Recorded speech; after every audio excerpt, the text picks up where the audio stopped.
Hello! চলে এসেছি নতুন আরেকটা ভিডিও নিয়ে।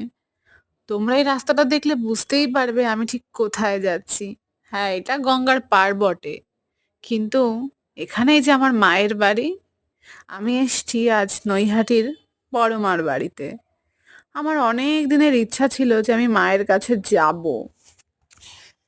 আমি শুনেছিলাম মা নাকি কাউকে খালি হাতে ফেরান না, মানে আমাকেও ফেরাননি। মাকে কিছু মনের কথা আমি জানিয়েছিলাম, উনি আমার সেই কথাগুলো রেখেছেন এবং ওনাকে বলেছিলাম যে তোমার কাছে আমি গঙ্গা স্নান করে ডন্ডি কাটতে কাটতে যাব। তো সেই দিনটাই আমার জন্য আজ উপস্থিত। আমি গঙ্গা স্নান করে মায়ের কাছে যাচ্ছিলাম।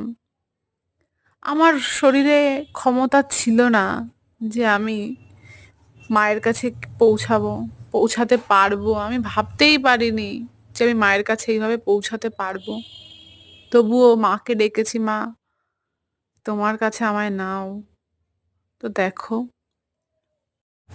মাকে আমি বলেছি মনে মনে, মা আমি তো নিয়ম কিছুই জানি না, তো আমি যেভাবে পারছি তুমি সেভাবেই আমার পুজো গ্রহণ করো, সেভাবেই আমার পাশে থেকো, সারা জীবন তোমার আশীর্বাদের হাত আমার মাথার উপর রেখো।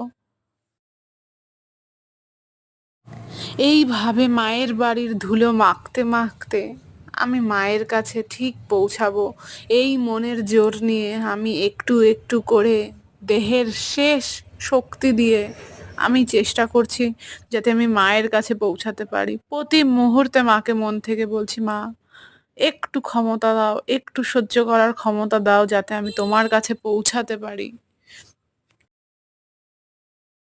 মায়ের ওই করুণা ভরা মুখটা দেখার জন্য আমি ব্যাকুল হয়ে ছুটছিলাম মায়ের কাছে। সর্বশেষে আমি মায়ের দৌড়ে এসে উপস্থিত। পুরনো সেই অভিজ্ঞতা ব্যক্ত করতে যে আমার আজ গলাটা শুকিয়ে উঠল, চোখটা ভিজে গেল। সর্বশেষে মাকে দর্শন করে বাড়ি ফেরার পালা। মনটা খুব খারাপ হয়ে গেল, তবুও মাকে যে দেখলাম, মন ভরে দেখলাম, তার অপরূপ সৌন্দর্য উপভোগ করলাম ও তার পুজো দিলাম, আমি তাতেই ধন্য। নমস্কার। জয় বড়মার জয়।